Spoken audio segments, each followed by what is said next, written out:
Episodio número 2359.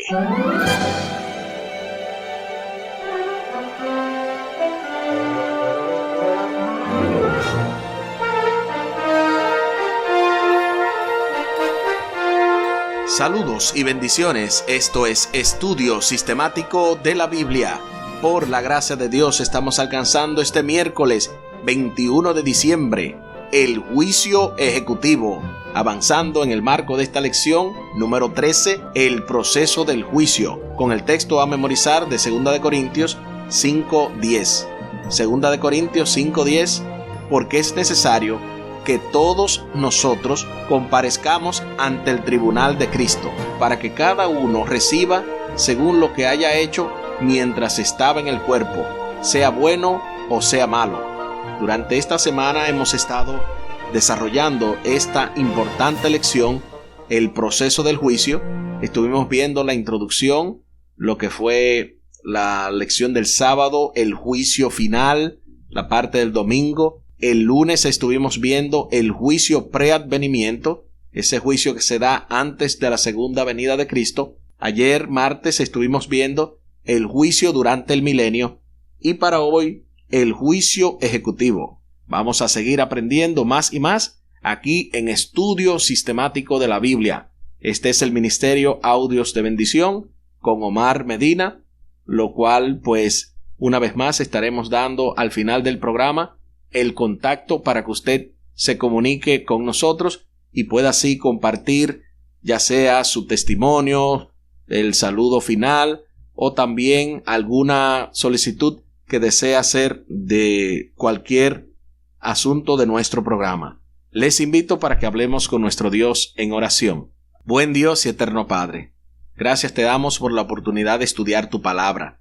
Bendícenos, dirígenos, ayúdanos, oh Dios, a seguir profundizando cada vez más en tu palabra, no sin antes también ayudar a otros a la misma manera en que nosotros somos ayudados por ti, en la misma manera en que tú nos revela. Ayúdanos a compartir esta revelación con otros, especialmente con nuestra familia. Favores que te pedimos y te agradecemos, junto con el perdón de nuestros pecados, en el nombre de Jesús. Amén. Amén. El juicio ejecutivo. Durante la Edad Media hubo una fuerte tendencia a representar a Dios como un juez severo y punitivo. La tendencia actual es a describirlo como un padre amoroso y permisivo, que nunca castiga a sus hijos. Yo creo que básicamente es obra de Satanás el llevarnos a creer que Dios es un juez severo y punitivo o que es un amoroso padre y permisivo.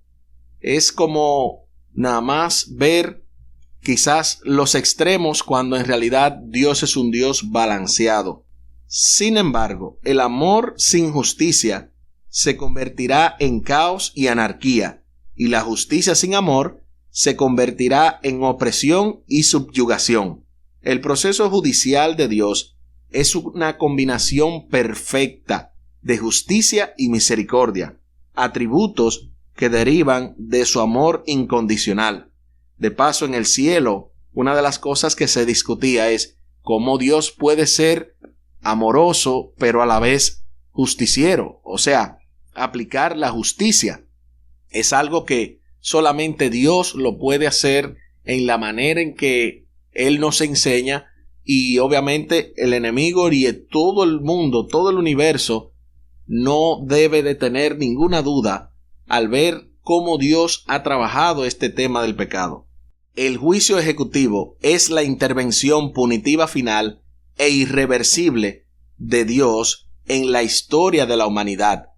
Hubo juicios punitivos limitados, por ejemplo, la expulsión de Satanás y sus ángeles rebeldes del cielo, la expulsión de Adán y Eva del jardín del Edén, el gran diluvio, la destrucción de Sodoma y Gomorra, la muerte de los primogénitos en Egipto y la muerte de Ananías y Zafira. Por lo tanto, no es de extrañar que también haya un juicio ejecutivo de los impíos al final de la historia de la humanidad. se nos invita a leer un texto sumamente interesante. Ese texto se encuentra en 2 de Pedro, capítulo 2, del 4 al 6, y luego la misma 2 de Pedro, pero el capítulo 3, los versículos del 10 al 13. En estos pasajes, ¿cómo nos ayudan a comprender la naturaleza del juicio ejecutivo final?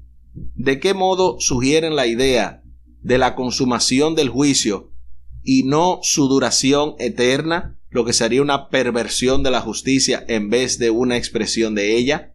Vamos a ver lo que dice 2 de Pedro 2, del 4 al 6, y luego la misma segunda carta del apóstol Pedro, pero el capítulo 3, los versículos del 10 al 13. 2 de Pedro 2, 4 al 6. Porque si Dios no perdonó a los ángeles que pecaron, sino que arrojándolos al infierno, los entregó a prisiones de oscuridad para ser reservados al juicio, y si no perdonó al mundo antiguo, sino que guardó a Noé, pregonero de justicia, con otras 7 personas, trayendo el diluvio sobre el mundo de los impíos, y si condenó por destrucción a las ciudades de Sodoma y Gomorra, reduciéndolas a cenizas y poniéndola de ejemplo a los que habían de vivir impíamente. Entonces vayamos a 2 de Pedro 3, 10 al 13. Pero el día del Señor vendrá como ladrón en la noche, en el cual los cielos pasarán con gran estruendo,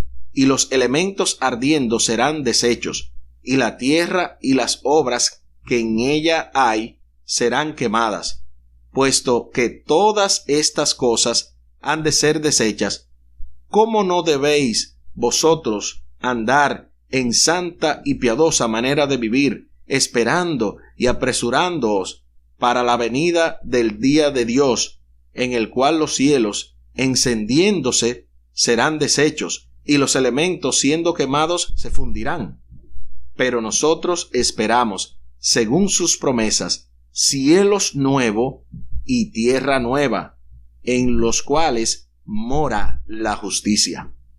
Ahí es que terminan estos pasajes. Ahora, ¿cómo nos ayudan a comprender la naturaleza del juicio ejecutivo final?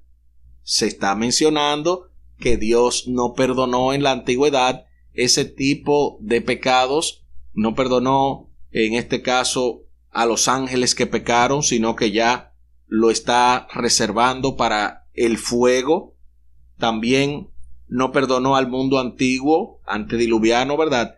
Así que este texto o estos textos nos ayudan a entender que Dios efectivamente hará un juicio ejecutivo final. No hay dudas de eso.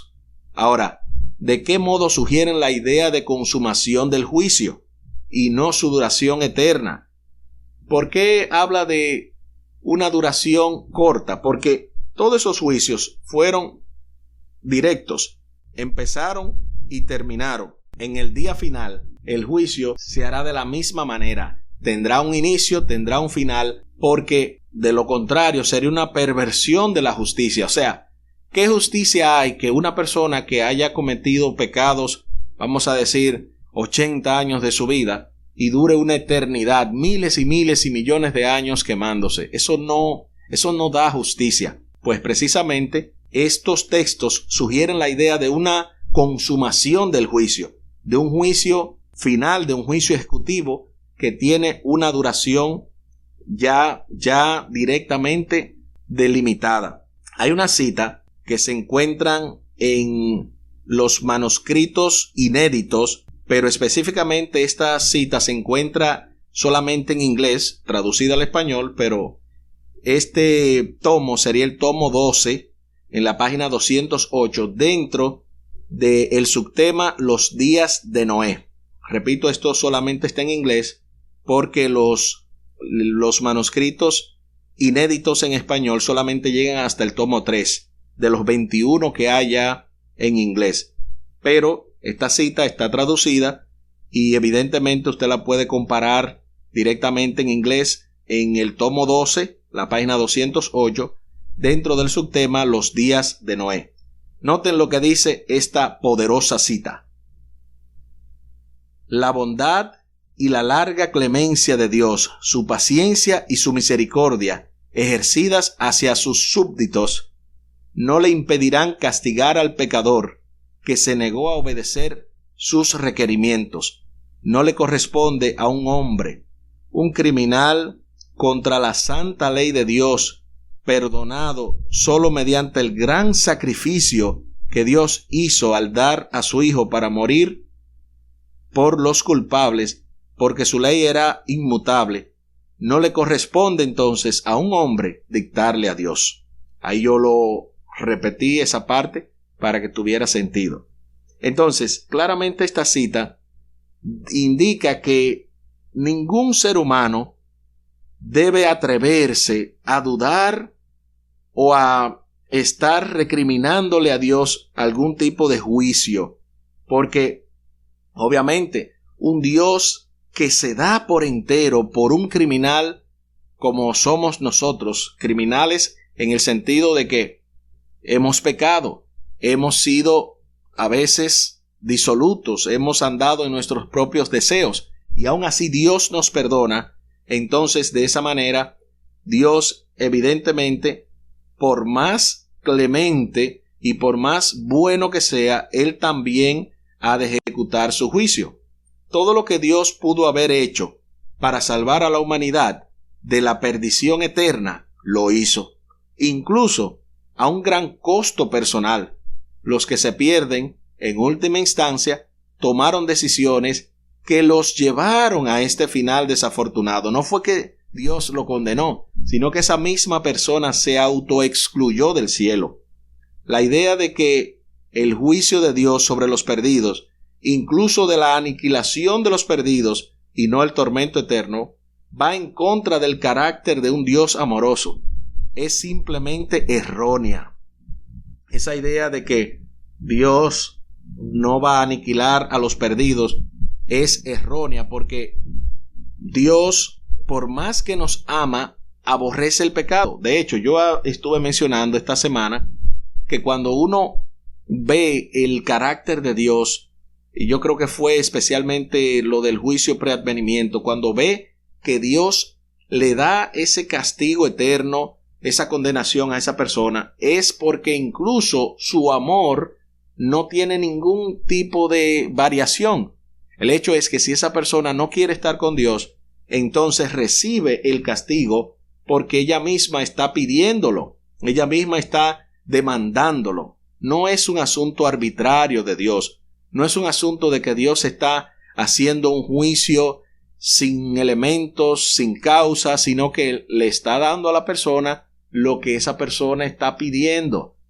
Créanme que cuando la Biblia dice que el que tiene al Hijo tiene la vida, te está diciendo, el pecado es como una bomba que puede detonar en cualquier momento.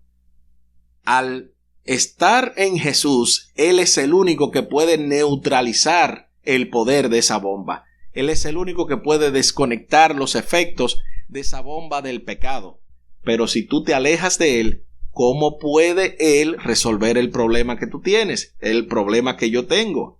Es por esa razón que vemos en Dios simplemente un Dios de amor y no un Dios de injusticia. Es solo el amor de Dios que lo que también demanda la justicia. Porque obviamente, por un lado, estamos claros de que, Él nos ama. Sí, pero ¿y el que nos hace daño? ¿Acaso no queremos que Dios pare ese daño? Pues entonces, el amor demanda justicia. No importa de qué forma lo veamos. La cruz en sí, ¿qué nos enseña acerca de lo que Dios estuvo dispuesto a hacer para salvar a todos los que serían salvos? Bueno, yo creo que ahí no hay dudas. Si alguien dudaba del amor de Dios en todo el universo, en la cruz se desengañó. Y yo no digo solamente la cruz. El hecho de la encarnación de Cristo, vivir una vida perfecta, venir y humillarse hasta la muerte, eso es suficiente evidencia de su amor. Es por eso que tú y yo lo único que necesitamos es corresponder a ese amor si realmente queremos experimentar el amor verdadero. Aquí el tiempo se acabó.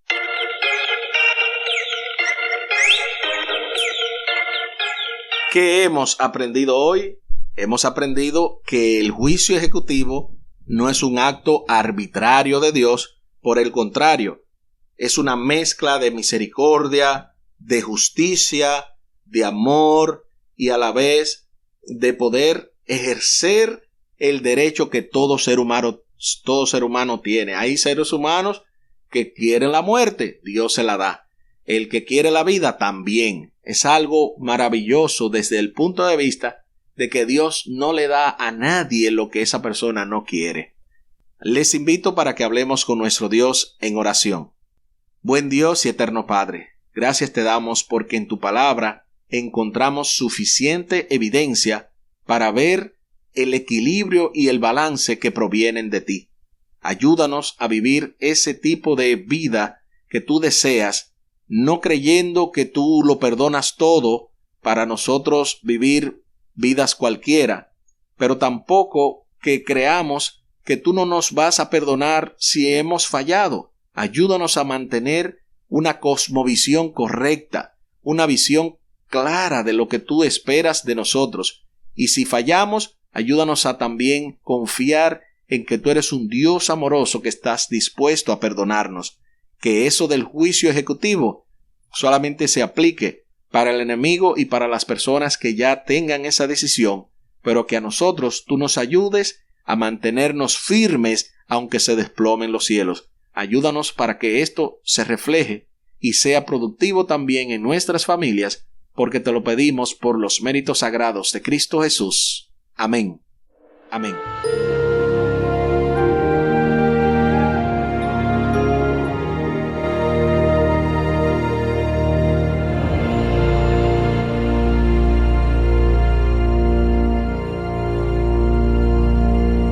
No se pierda para mañana jueves la segunda muerte en el marco de esta lección número 13, el proceso del juicio, con el texto a memorizar de 2 de Corintios 5:10, 2 de Corintios 5:10, porque es necesario que todos nosotros comparezcamos ante el tribunal de Cristo, para que cada uno reciba según lo que haya hecho mientras estaba en el cuerpo, sea bueno o sea malo. 2 de Corintios 5:10. Invitamos a toda nuestra audiencia a que puedan dar su reporte, a que puedan decirnos cómo estos audios le están siendo de bendición. Pueden marcar vía WhatsApp al 484-838-8989, 484-838-8989. Es la vía de contacto con Omar Medina para así enviarle esos reportes, ya sea una nota de voz. Pueden también decirles el saludo al final a todos los oyentes. Es una manera dinámica de nosotros interactuar y escuchar qué también estos audios le están siendo a ustedes. También queremos que ustedes puedan seguir promoviendo a Radio Oasis de Esperanza. Recuerden, es una emisora que, como lo dice su eslogan, está compartiendo vida, aliento e inspiración 24/7. Todos los que deseen escucharla pueden sintonizar www.radiooasisdeesperanza.org, o si no, pueden descargar las aplicaciones tanto para Android como para iOS, así como también pueden escribir los enlaces bien sencillo, roesperanza.com o rode.1, rode así como se escucha. Muchísimas gracias por la fina gentileza de la atención dispensada. Estuvo con ustedes Tomás Polanco. Un día más para la esperanza, un día menos para el dolor. Ánimo contra el miedo. Que Dios les bendiga. Hay paz. Hay paz.